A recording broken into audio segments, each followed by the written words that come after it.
Most people wake up in the morning and start to think about their problems.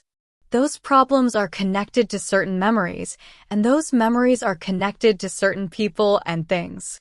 Your brain is like an old tape recorder that plays back the same cassette over and over every day. If your brain is the record of the past, then the moment you start your day, you're already thinking and living in the past.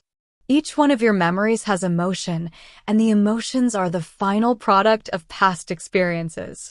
So, the moment you recall the memories of your problems, all of a sudden you feel unhappy, you feel sad, you feel pain.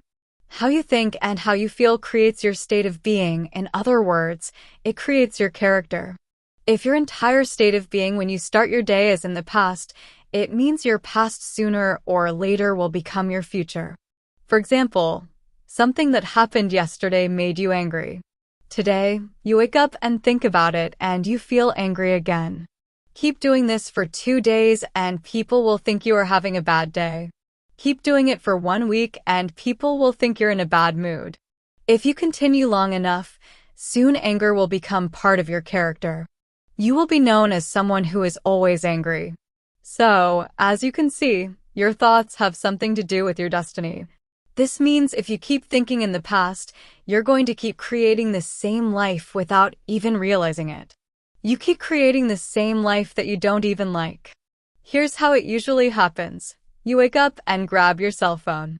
You check your Instagram, check your WhatsApp, read a few emails or texts, then you check the news, and now you finally feel really connected to everything that's known in your life. After that, you go through a series of routine behaviors. You get out of bed on the same side, you go to the toilet, you get a cup of coffee in your favorite cup, you take a shower, you get dressed, and you take the same bus or drive to work the same way. Finally, you get to work and you see the same people that push the same emotional buttons. When the work is done, you hurry back home to do the same things all over again tomorrow. This becomes your routine, and routine works like a computer program. And now, you have lost your free will to a program. It is no longer you who runs the show, but the subconscious program. 95% of who we are by the time we're 35 years old is a memorized set of behaviors, emotional reactions, unconscious habits, hardwired attitudes, beliefs, and perceptions that function like a program. So then, you can say with your conscious mind, I want to be healthy, I want to be happy, I want to be free, but the body is run by a different program. You are putting the 5% conscious mind against the subconscious mind, which is 95%. This is like putting an average skinny guy against an Olympic-level powerlifter in a weightlifting competition. No wonder you can't make changes and end up going back to the old program and creating the same life. So then, how do you begin to make changes? Well, you have to get beyond the analytical mind, because what separates the conscious mind from the subconscious mind is the analytical mind, and that's where meditation comes in. Through the practice of meditation, you can learn how to change your brain waves and slow them down. And when you do that properly, you can enter the operating system where you can begin to make fundamental changes. Most people wait for a crisis, trauma, disease, or diagnosis in order to start changing. Joe Dispenza's message is this: why wait for negative things to happen? You can learn and change in a state of pain and suffering, or you can learn and change in a state of joy and inspiration. Most people spend 70% of their life living in survival. They live in stress, so they're always anticipating the worst-case scenario based on past experience. They literally choose the negative things out of the infinite potential in the quantum field.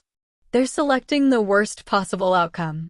This is like looking at the menu with an endless amount of food, drinks, and choosing the worst possible option.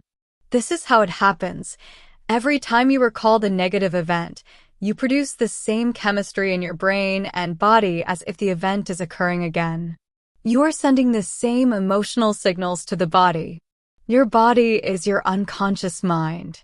In a sense, your body doesn't know the difference. Your body thinks that the event is actually happening right now. Most people are constantly recreating their negative emotional states by constantly thinking about them. So, when it comes time to give up that negative emotion, they can say, I really want to change. But the problem is that the body is stronger than the mind. The body has been conditioned for years to negative emotions. The body was a servant once, but now has become the master. All of a sudden, when you decide to change and step into that unknown, the body doesn't like it.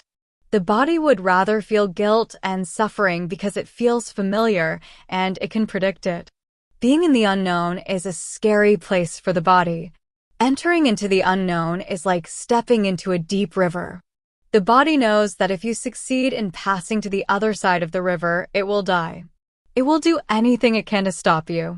This is why the moment you start meditating, suddenly your nose starts scratching, you remember an important task you had to do, and out of nowhere, you get a memory from 20 years ago.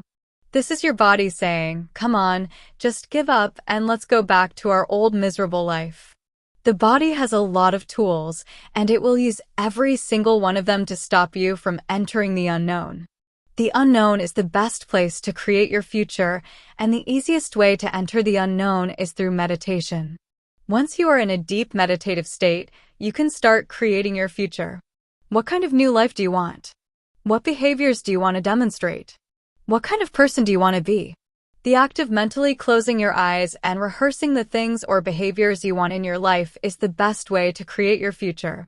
If you truly present, the brain does not know the difference between imagination and real-life experience. Through the act of imagination, you're installing the software programs of your future life. Now, your brain is no longer a record of the past. It's a map to the future. And if you keep doing it, who knows? You may just start acting like a happy person. The hardest part is to teach your body emotionally what the future will feel like ahead of the actual experience. Simply imagining it isn't enough. You need to emotionally feel it in your body. If thoughts are the language of the brain, feelings are the language of the body. It is through feelings and emotions your body understands what your mind is telling you. If you don't feel anything, then it means your body isn't receiving the signal. It's like in your room, the internet modem is working, but you can't connect because you've turned off the Wi-Fi on your phone. The moment you start feeling the emotions of your thoughts, you are connected to the internet, and you can now start downloading your future life. And you know what this means? This means you no longer need to wait for your success to happen in order to feel successful. You don't need to wait for wealth to feel abundant. You don't need to wait for your new relationship to feel love. According to the quantum model of reality, the moment you start feeling abundant and worthy, you are generating wealth. The moment you start to feel it, you're beginning to step toward your future. Now, this means you are becoming the creator of your future. You're no longer living as a victim and saying things like, I'm this way because of this person or this experience. Unfortunately, today, many people are victims of their own negative thoughts from the past. Most people don't realize it, but here's the thing about thoughts. Just because you have a thought, it doesn't mean it's true. Let me repeat. Just because you have a thought, it doesn't mean that you should act on it. On average, you think 60 to 70,000 thoughts in one day. 90% of those thoughts are the same thoughts as the day before. If your thoughts have something to do with your destiny, then your life is not going to change very much because the same thought leads to the same choices. The same choice leads to the same behavior.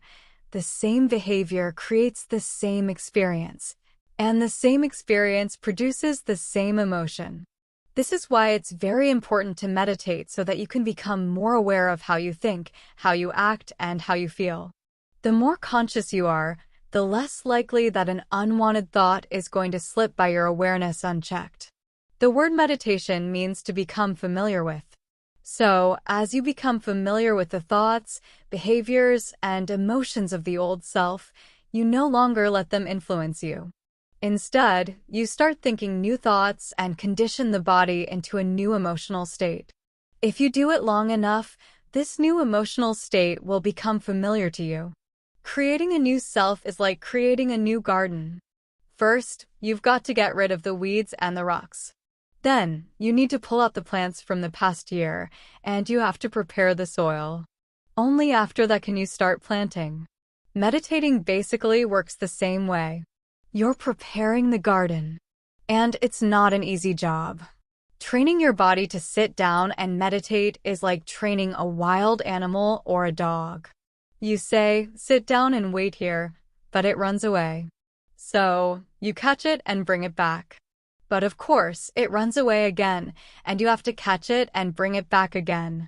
The moment you start a meditation, the body says, hey, it's 8 o'clock. You normally read emails and get angry around this time. But here you are, sitting and doing nothing. You're off schedule. What is going on? For years we have been angry together around this time, but all of a sudden you're going to change just like that. So the body starts sending signals. The body is basically looking for that predictable chemical state, and it doesn't care that it's a toxic state. Every time you become aware of what your body is doing and bring attention to the present moment, you're telling the body it's no longer the mind, and you are the mind. And now, your will is getting greater than the program.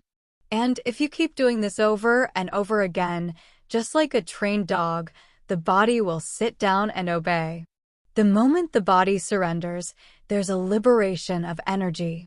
You go from particle to wave, from matter to energy, and you free yourself from the chains of those emotions that keep you in the familiar past. If you do this for just 7 days, you will already start seeing differences in your life. You will start catching yourself more often and avoid going back to the old unhappy self. Of course, you need to repeat this process long enough until your future reality becomes your current reality. Hope it was a useful video. Thanks for watching and have a great day.